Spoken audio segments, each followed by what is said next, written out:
Hello everyone, my name is Aarohi and welcome back to my channel. So guys, हमारी last class में हमने पढ़ा था ब्रॉडकास्टिंग के बारे में कि नमपाई में ब्रॉडकास्टिंग क्या होती है। आज हम पढ़ेंगे उसका नेक्स्ट टॉपिक जो कि है रैंडम मॉड्यूल। अब ये जो रैंडम मॉड्यूल होता है नमपाई में, इसकी हेल्प से ना हम रैंडम नंबर्स जनरेट कर सकते हैं, रैंडम डेटा जनरेट कर सकते हैं। अब क्वेश्चन ये है कि हमें रैंडम नंबर्स क्यों चाहिए, इस रैंडमनेस की क्या ज़रूरत है प्रोग्रामिंग के अंदर। तो इसको अंडरस्टैंड करते हैं। अब क्या होता है कि जब आप एआई में या डेटा साइंस में काम करते हो ना, रैंडमनेस बहुत डिफरेंट डिफरेंट प्लेसेस पे यूज़ होती है। फॉर एग्जांपल, जब आप एआई के मॉडल या मशीन लर्निंग के मॉडल को ट्रेन करने लगते हो ना, आपने नोटिस किया होगा कि इनिशियली आप जब मॉडल की ट्रेनिंग स्टार्ट करते हो, उस वक्त आप ना वेट्स को रैंडमली इनिशियलाइज करते हो। अगर आपको नहीं पता वेट्स क्या हैं तो कोई बात नहीं, अभी के लिए उनको समझने की ज़रूरत भी नहीं है। हम प्लेलिस्ट में अगले जो लेक्चर्स आएँगे उनमें पढ़ेंगे ये सारी चीज़ें।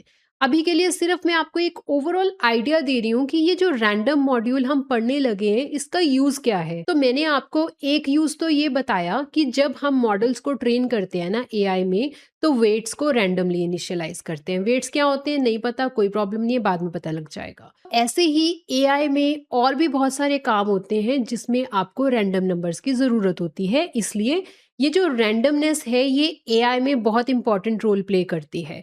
एंड ये जो हम रैंडम नंबर्स जनरेट करते हैं, ये हम जनरेट करते हैं नमपाई के रैंडम मॉड्यूल को यूज़ करके। तो ये सारी चीज़ को ना अब हम प्रैक्टिकली अंडरस्टैंड करेंगे। मैं आपको रैंडम मॉड्यूल के जितने भी फंक्शंस हैं वो सारे फंक्शंस बताऊंगी प्रैक्टिकली कि कैसे यूज़ करते हैं। साथ में ही हम ये भी देखेंगे कि वो एआई में कैसे यूज़ होते हैं। तो आज के ट्यूटोरियल में ना हम कुछ फंक्शंस कवर करेंगे, जैसे कि सीड फंक्शन होगा और आरएएनडी फंक्शन होगा, शफल फंक्शन होगा। ये सारे फंक्शंस ना एआई में बहुत यूज़ होते हैं। तो वीडियो को एंड तक देखना, क्योंकि तभी आपको ये सारी चीज़ें क्लियर होंगी कि जो फंक्शंस हमने आज पढ़े हैं ये एआई में कैसे हेल्प करेंगे। तो प्रैक्टिकल इम्प्लीमेंटेशन स्टार्ट करते हैं। वीएस कोड ओपन कर लो। तो गाइज, हमने अपना नमपाई का जितना भी काम है, जो लास्ट के 2 ट्यूटोरियल हैं नमपाई के, उनका जितना भी काम था हम कहाँ पे कर रहे हैं, नमपाई ट्यूटोरियल फ़ोल्डर के अंदर कर रहे हैं। तो आज का कोड भी मैं इसी फ़ोल्डर में कर रही हूँ। तो आप यहाँ पे क्लिक करो इस आइकन पे एंड एक न्यू फाइल बना लो। इसको हम नाम दे देते हैं numpy random example.py एंड यहाँ पे हम कोड करेंगे। सबसे पहले तो आप numpy को इंपोर्ट कर लो, इंपोर्ट numpy एज np। अब मैं आपको बताऊंगी कि रैंडम मॉड्यूल कैसे यूज़ करना है। तो उसके लिए आप पहले तो लिखो np डॉट रैंडम। कभी भी आपको जो रैंडम मॉड्यूल है उसका कोई भी फंक्शन यूज़ करना है तो आप पहले लिखोगे np डॉट रैंडम, फिर डॉट और उस फंक्शन का नाम। तो अभी मैं जो फंक्शन यूज़ करूँगी वो है RAND। RAND लिख के पैरेंथेसिस लगाओ, ये फंक्शन है RAND फंक्शन। इस फंक्शन के क्या काम है मैं बताती हूँ, पहले हम आउटपुट देखेंगे। तो लेट्स से मैंने यहाँ पे लिख दिया 10, इसको प्रिंट भी करवा लो। यहाँ पे पैरेंथेसिस क्लोज करो, सेव करो और इस फाइल को रन करो। Python numpy random dot. अभी आप देखो क्या आउटपुट आई। देखो क्या आउटपुट आई। मैंने यहाँ पे RAND फंक्शन यूज़ करा रैंडम मॉड्यूल का और यहाँ पे मैंने 10 लिख दिया, तो मुझे ये आउटपुट आ गई। इसका क्या मतलब है कि मेरे को एक सिंगल लाइन में 10 रैंडम नंबर्स मिल गए। अब अगर आप नोट करोगे वो सारे नंबर्स जो है ना वो 0 टू 1 की रेंज में है। इसका क्या मतलब कि इस फंक्शन से, RAND फंक्शन से हम रैंडम नंबर्स जनरेट कर सकते हैं। एंड वो जो रैंडम नंबर्स होंगे वो किस रेंज में होंगे, 0 टू 1 की रेंज में होंगे। एंड वो नंबर यूनिफॉर्मली डिस्ट्रीब्यूटेड होते हैं। यूनिफॉर्मली डिस्ट्रीब्यूटेड का क्या मतलब? यूनिफॉर्मली डिस्ट्रीब्यूटेड का मतलब होता है कि हर नंबर को इक्वल इंपॉर्टेंस मिलेगी। ऐसे नहीं है कि कुछ नंबर्स को ज़्यादा इंपॉर्टेंस मिलेगी, कि कुछ नंबर्स को कम इंपॉर्टेंस मिलेगी। जैसे फॉर एग्जांपल, जब आप लूडो खेलते हो तो डाइस को रोल करते हो तो उसमें 6 नंबर्स होते हैं डाइस पे। तो जब आप रोल करते हो तो हर नंबर को इक्वल प्रेफरेंस मिलती है, हर नंबर का इक्वल ही चांस होता है कि वो नंबर जब आप रोल करोगे तो वो नंबर आएगा, है ना? तो उसको यूनिफ़ॉर्मली डिस्ट्रीब्यूटेड बोलते हैं। तो यहाँ पे भी यूनिफ़ॉर्मली डिस्ट्रीब्यूटेड का यही मतलब है कि सारे जो नंबर्स होंगे 0 टू 1 के बीच में, वो यूनिफ़ॉर्मली डिस्ट्रीब्यूटेड होंगे जब वो नंबर्स रैंडमली जनरेट होंगे।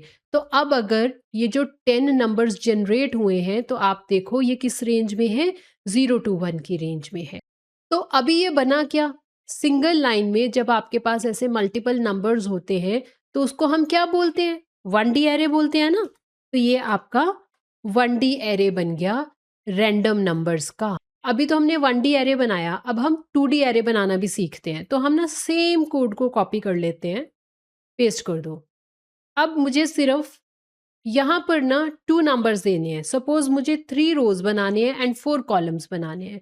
तो मैंने ये लिख दिया। अब हम इसको प्रिंट करा के देख लें। मैं फर्स्ट वाले को कमेंट कर देती हूँ। इसको प्रिंट करा लेते हैं। तो देखो मेरे को 3 रोज़ एंड 4 कॉलम्स मिल गए। 3 रोज़ है ना, first row, second row and third row. Numbers uniformly distributed हैं एंड कोई भी नंबर नेगेटिव नहीं है एंड सारे नंबर 0 टू 1 के बीच में है। तो मेरे को ये रैंडम नंबर का 2D एरे मिल गया। अब मैं बताती हूँ आपको नेक्स्ट फंक्शन क्या है। तो नेक्स्ट फंक्शन है np dot random dot randn and parenthesis.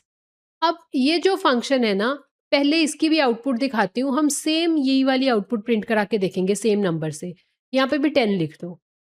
यहाँ पे फंक्शन था RAND एंड यहाँ पे फंक्शन का क्या नाम है? RANDN। तो मेरे को ना इसकी भी आउटपुट प्रिंट कराने दो।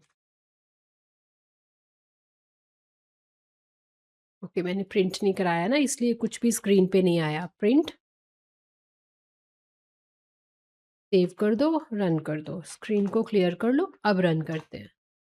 अब आप देखो मेरे को 10 नंबर्स मिले, पर आप अब 2 चीज़ें नोट करना। एक तो आपको नेगेटिव नंबर्स भी मिल रहे हैं। जब हमने RAND फंक्शन यूज़ किया था, हमें 10 वैल्यूज़ तो मिल गई थी रैंडमली। वो सारी वैल्यूज़ क्या थी? 0 टू 1 की रेंज में थी। बट अब हमारे पास वैल्यूज़ नेगेटिव में भी हैं एंड पॉजिटिव वैल्यूज़ भी हैं। एंड आप एक और चीज़ नोट करोगे कि मोस्ट ऑफ द नंबर्स जो होंगे, वो 0 के क्लोज़ होंगे। तो जैसे ये नंबर हो गया, ये नंबर हो गया, ये नंबर हो गया। ज़्यादातर नंबर ना 0 के क्लोज़ होंगे यहाँ पर। तो ये जो फंक्शन है, इस फंक्शन की हेल्प से क्या होता है? इस फंक्शन से ना आपको नंबर्स मिलेंगे, जो रैंडम नंबर्स मिलेंगे, वो वैल्यूज़ होंगी क्लोज़ टू 0 एंड आपको नेगेटिव नंबर्स भी मिलेंगे आउटपुट में। इसको हम क्या बोलते हैं? यहाँ पर ना ये जो आपको नंबर्स मिले ना, ये आपको मिलते हैं कैसे? गॉसियन डिस्ट्रीब्यूशन के थ्रू। गॉसियन डिस्ट्रीब्यूशन को हम नॉर्मल डिस्ट्रीब्यूशन भी बोलते हैं। तो यहाँ पर कौन सी डिस्ट्रीब्यूशन यूज़ हो रही है? Gaussian distribution.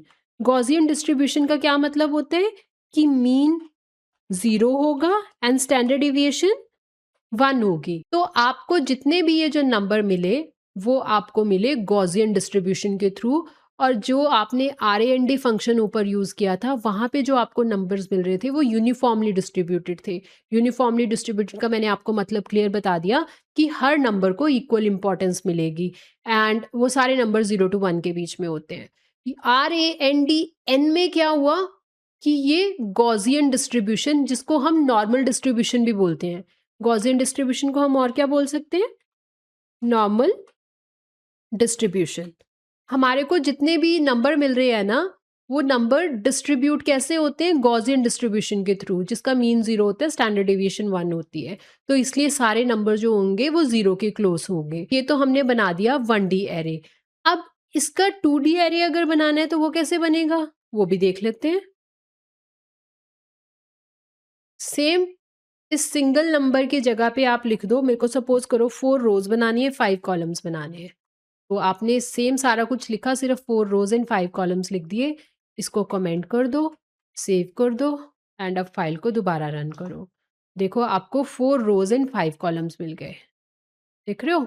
4 rows, first row, second row, third row and fourth row and सभी रोज़ में आपको 5 कॉलम्स मिल रहे हैं एंड आपको पॉजिटिव नंबर्स भी दिख रहे हैं, आपको नेगेटिव नंबर्स भी दिख रहे हैं एंड आपको ज़्यादातर नंबर 0 के क्लोज़ दिख रहे होंगे। बहुत कम नंबर होंगे जो 0 से थोड़ा फार होंगे, बट मोस्टली आपको नंबर्स 0 से क्लोज़ ही मिल रहे होंगे। तो गाइज़ ये जो है ना RAND फंक्शन, इसको यूज़ करके हम लोग डीप लर्निंग के अंदर जो वेट्स को इनिशियलाइज़ करते हैं रैंडमली स्टार्टिंग में, तो इस मॉड्यूल को यूज़ करके करते हैं। देख रहे हो ना, आपको रैंडम नंबर्स मिल गए। तो मॉडल क्या करते हैं, शुरू में तो हम उसको रैंडमली कुछ नंबर दे देते हैं, फिर विद ट्रेनिंग मॉडल लर्न करता रहता है, तो इन नंबर्स की कुछ सेंस बनने लग जाती है उसके लिए। तो अभी हम वो सब चीज़ें डिटेल में अंडरस्टैंड नहीं कर रहे। अभी के लिए सिर्फ इतना देखो कि आपने जो वहाँ पे शेप लिखी, उस शेप के आपको नंबर्स मिल गए रैंडमली। अब हम इसका नेक्स्ट फंक्शन देखते हैं जो कि है np dot random dot RANDINT का मतलब इंटीजर। तो अब आपको नाम से ही समझ आ रहा होगा कि आपको इंटीजर नंबर अगर लेने हैं, मतलब आपको डेसिमल्स में नंबर नहीं लेने हैं, आपको होल नंबर लेना है। जैसे अभी तक हमने जितनी भी आउटपुट देखी वो सारे आंसर्स डेसिमल्स में आ रहे हैं, नंबर रैंडम नंबर्स जो जनरेट हो रहे हैं वो डेसिमल में है। तो लेट्स से आपको डेसिमल में रैंडम नंबर नहीं चाहिए, आपको इंटीजर चाहिए, तो आप ये फंक्शन यूज कर सकते हो np.random.rand int। अब इसमें ना रैंडम वैल्यू जो जनरेट होएगी इंटीजर होएगी। तो आपको ये बताना होता है कि वो जो रैंडम वैल्यूज आपको चाहिए वो किस रेंज में चाहिए।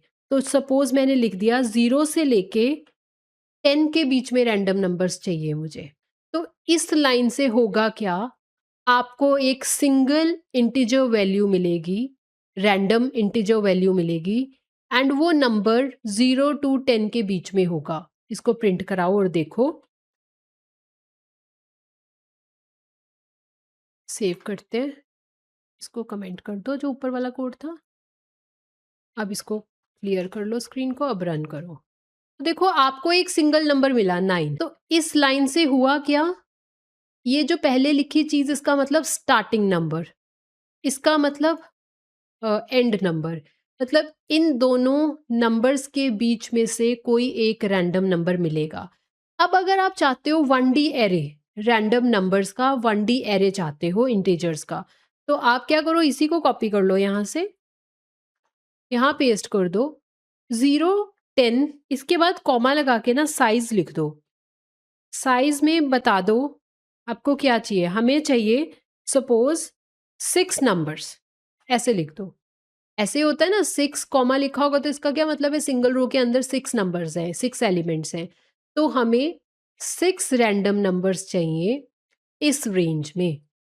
तो इसको प्रिंट करोगे तो आपको 6 इंटीजर्स रैंडम नंबर मिल जाएंगे। तो हम प्रिंट करके देख लेते हैं। देख रहे हो, आपको 1D एरे मिल गया जिसके अंदर 6 रैंडम नंबर्स हैं 0 टू 10 के बीच में। 0 इंक्लूड होगा बट 10 इंक्लूड नहीं होगा। हमेशा जो लास्ट नंबर लिखा होता है ना उससे एक नंबर पहले तक इंक्लूड होगा, 9 तक के नंबर्स आएंगे। ये तो मैंने बनाया 1D एरे। अब ऐसे ही अगर आपको 2D एरे बनाना है तो आपको क्या करना है, इसको कॉपी कर लो, यहाँ पेस्ट कर दो। साइज में आप लिख दो यहाँ पर, सपोज आपको 4 रोज चाहिए एंड 3 कॉलम्स चाहिए। सेव कर दो, इसको रन करके देख लेते हैं। अब देखो 4 रोज एंड 3 कॉलम, 4 रोज बन गई ना, 3 कॉलम भी बन गए। उसके बीच में नंबर देखो किस रेंज में है, 0 टू 10 की रेंज में है। तो इस तरह से आप RAND INT फंक्शन को यूज कर सकते हो। अब हम ना नेक्स्ट फंक्शन देखते हैं जो कि है सीड।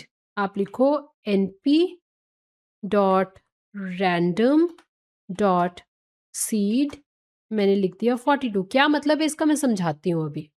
मैं एक्सप्लेन करती हूँ कि ये सीड फंक्शन कैसे काम करता है, ये क्यों ज़रूरी है, एआई में, एमएल में, डीप लर्निंग में मॉडल इसको क्यों यूज़ करते हैं। तो मैंने आपको बताया था क्लास के स्टार्टिंग में कि एआई में रैंडमनेस बहुत जगह यूज़ होती है। जैसे कि जब आप मॉडल्स को ट्रेन करते हो, इनिशियली वेट्स रैंडम होते हैं and with time model learn करता है। तो जब भी आपने कोई मॉडल ट्रेन करना है ना एआई में, होता कि आपने मॉडल को ट्रेन करा, आउटपुट देखी, सपोज करो एक्यूरेसी आ गई 85%। अब आप जब नेक्स्ट टाइम उस मॉडल को सेम मॉडल को रन करोगे, आपको डिफरेंट आउटपुट आएगी। मान लो आउटपुट आ गई 75%, ठीक है?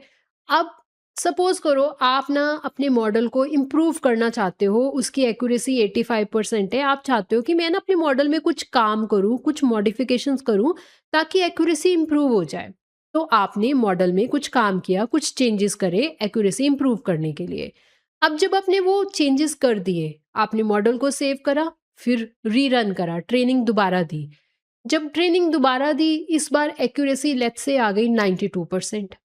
अब आपको ये नहीं पता चलेगा कि वो जो एक्यूरेसी 92% आई, वो रैंडमनेस के कारण आई या फिर जो आपने कोड में चेंज किया है, उसके कारण आपकी जो आउटपुट है, आपका जो मॉडल है, वो इम्प्रूव हुआ। क्योंकि मैंने क्या बोला कि ये जो हम रैंडम मॉड्यूल यूज़ हो रहा है ना, रैंडम से क्या होता है कि मॉडल हर बार डिफरेंट-डिफरेंट आउटपुट जनरेट करेगा। हर बार आउटपुट सेम नहीं आएगी। अब जब मॉडल हर बार आउटपुट डिफरेंट डिफरेंट जनरेट कर रहा है, आपको पता ही नहीं चलेगा कि आपने जो चेंज किया है कोड में उसके कारण आउटपुट डिफरेंट आई है या ये जो रैंडमनेस है एआई की इसके कारण आउटपुट डिफरेंट आई है ना? तो इस सिनेरियो में हम क्या चाहेंगे? हम चाहेंगे ना कि हमारी आउटपुट हमेशा सेम रहे, रैंडमनेस के कारण हमारी जो आउटपुट है वो चेंज ना हो। उसी पर्पस के लिए ये सीड यूज़ किया जाता है। सीड के कारण क्या होता है, सीड को यूज़ करके क्या होता है कि ये जो रैंडमनेस होती है ना, वो फिक्स हो जाती है और हर बार आपको सेम ही आउटपुट मिलेगी। और अगर आपको डिफरेंट आउटपुट मिल रही है, उसका मतलब ये होगा कि जो आपने कोड में चेंज किया है, उसके कारण आपको जो आपके कोड पे इम्पैक्ट पड़ा, जो आपके मॉडल में मॉडिफ़िकेशन की आपने कोडिंग के थ्रू, उसके बेसिस पे जो नई आउटपुट आपको स्क्रीन पे दिखेगी वो उसके बेसिस पे होगी ना कि रैंडमनेस के कारण। तो ये सीड बहुत ज़रूरी है। इससे क्या होता है रैंडमनेस फिक्स हो जाती है। हमने यहाँ पे np.random.seed42 लिख दिया। मैंने रैंडमनेस फिक्स कर दी। अब जितनी बार आप कोड को रन करोगे आपको आउटपुट सेम मिलेगी। मैं इसको एग्ज़ाम्पल के थ्रू बताती हूँ आपको। तो मैंने ये लाइन लिख दी। अब इसके बाद अब ना आप यहाँ पे लिखो np. Random dot rand and यहाँ पे ना आप सपोज करो आपने लिख दिया 3,4 ठीक है। हम ना RAND INT लिख देते हैं, वो नंबर्स ना क्लियरली ज़्यादा अच्छे से समझ आएंगे। ऐसे लिख दो 0,10।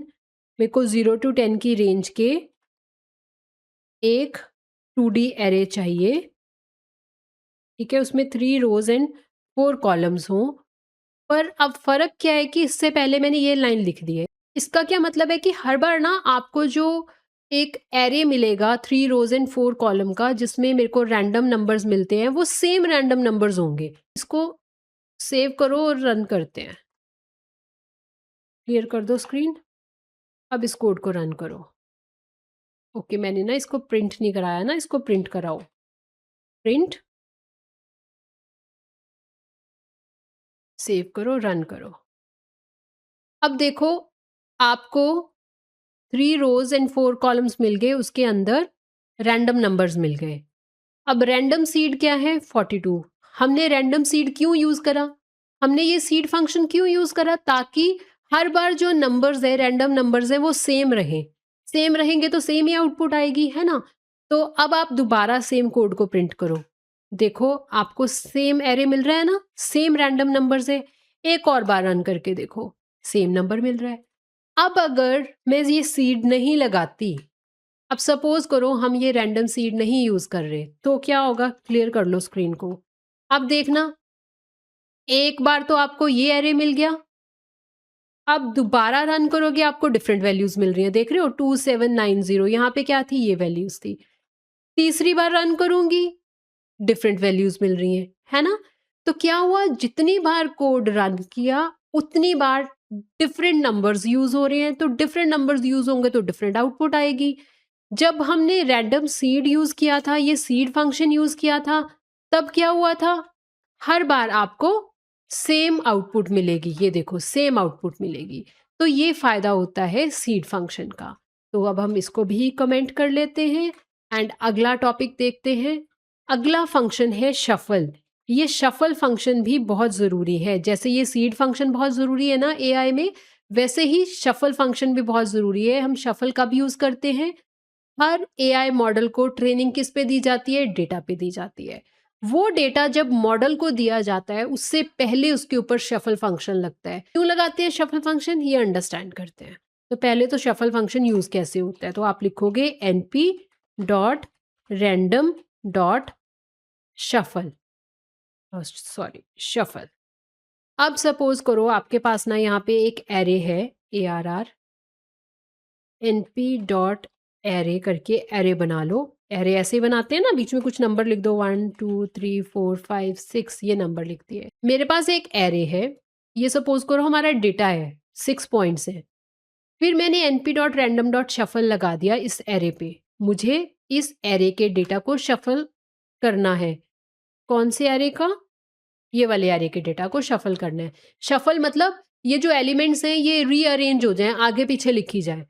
फिर प्रिंट करो एरे को। अब जो ये आउटपुट आएगी ना, आपको एरे इस तरह से नहीं दिखेगा क्योंकि उसके ऊपर शफल फंक्शन लग गया है, तो ये वैल्यूज ना आगे पीछे होंगी। ठीक है, तो सेव करते हैं, स्क्रीन को क्लियर कर लो, अब रन करते हैं। तो देखो आउटपुट क्या मिली आपको, 5 1 3 4 2 6। डेटा शफल हो गया, आगे पीछे हो गया, रीअरेंज हो गया, है ना। तो ये तो होता है शफल। अब ये करना क्यों है वो आप समझाती हूँ, और वो भी हम समझेंगे एग्जाम्पल के साथ ही, वो बेटर वे में समझ आ जाएगा। तो मैं एग्जाम्पल यहाँ पेस्ट कर रही हूँ और उसको फिर समझा रही हूँ आपको। ये एग्जाम्पल देखो, सपोज करो हम विदाउट शफल फंक्शन काम कर रहे हैं। तो विदाउट शफल फंक्शन क्या होता है? मैंने नंपाई इंपोर्ट कर लिया। तो सपोज मेरे पास एक एरे है, उस एरे में ना जीरोस लिखे हुए हैं एंड वंस लिखे हुए हैं। जीरो का मतलब है नॉट स्पैम, वन का मतलब है स्पैम। ठीक है, कोई भी स्पैम ईमेल है, वन का मतलब स्पैमी ईमेल, जीरो का मतलब नॉट स्पैम ईमेल। ठीक है, अब इसके बाद मैं डेटा को दो पार्ट्स में डिवाइड कर रही हूँ, ट्रेन एंड टेस्ट में। मैं बोल रही हूँ ये जो फर्स्ट 6 एग्जाम्पल्स हैं ये ट्रेनिंग के लिए यूज़ हो जाए और 6 के बाद वाले सारे एग्जाम्पल टेस्ट के लिए यूज़ हो जाए। ट्रेन एंड टेस्ट में डेटा हम हमेशा डिवाइड करते हैं जब मॉडल को ट्रेन करते हैं, क्योंकि ट्रेनिंग डेटा पे मॉडल को हम ट्रेन करते हैं, उसके बाद चेक करते हैं कि मॉडल को कैसी ट्रेनिंग मिली टेस्ट डेटा के ऊपर। इसलिए ट्रेनिंग डेटा हमेशा ज़्यादा होता है, टेस्ट डेटा कम होता है। तो हमने ज़्यादा डेटा पे मॉडल को ट्रेनिंग देनी होती है, कम डेटा पे मॉडल को टेस्ट करते हैं। तो वही चीज़ यहाँ पे करी है। तो अब हुआ क्या, हम ना ट्रेन एंड टेस्ट को प्रिंट करा रहे हैं।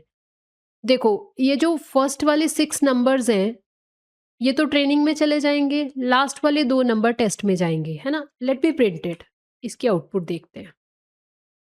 अब बाकी चीज़ों को कमेंट कर दो, उनको अभी प्रिंट नहीं करा रहे ना, तो इसको क्लियर करो, यहाँ पे इसको रन करते हैं। तो देखो क्या आउटपुट मिली, ये आउटपुट मिली आपको। मैं यहाँ पे लिख रही हूँ इस आउटपुट को। ट्रेनिंग के अंदर ज़्यादा एग्जाम्पल कौन से हैं? नॉट स्पैम वाले, क्योंकि जीरो का मतलब नॉट स्पैम। सिर्फ 2 ही एग्जाम्पल हैं स्पैम वाले। और जब हम मॉडल को टेस्ट करना चाहते हैं तो हम मॉडल को कौन सा डेटा दे रहे हैं? सिर्फ और सिर्फ 1 क्लास वाला। ठीक है, अब आपको इससे क्या समझ आ रहा है? अगर आप ध्यान से नोट करोगे तो आप देखोगे कि ट्रेनिंग के टाइम पे जब मॉडल को हम ट्रेन कर रहे थे, हमने मॉडल को ज़्यादा ट्रेनिंग तो दी नॉट स्पैम वाले डेटा के ऊपर, और जब हम मॉडल को टेस्ट कर रहे हैं तो टेस्ट हम कर रहे हैं किस पे? स्पैम वाले डेटा के ऊपर। इससे क्या होगा, मॉडल की परफॉर्मेंस अच्छी नहीं आएगी, क्योंकि ट्रेनिंग हम उसको किसी और चीज़ के दे रहे हैं, टेस्ट के टाइम पे हम डिफरेंट क्लास को टेस्ट कर रहे हैं, एंड मॉडल को 1 क्लास के बारे में ज़्यादा नहीं पता है, क्योंकि मॉडल को उस तरह के एग्जाम्पल्स ज़्यादा नहीं दिखाए गए। तो जब आप शफल फंक्शन नहीं यूज़ करते हो तो आपके मॉडल को ये वाली प्रॉब्लम आ सकती है, एआई मॉडल को।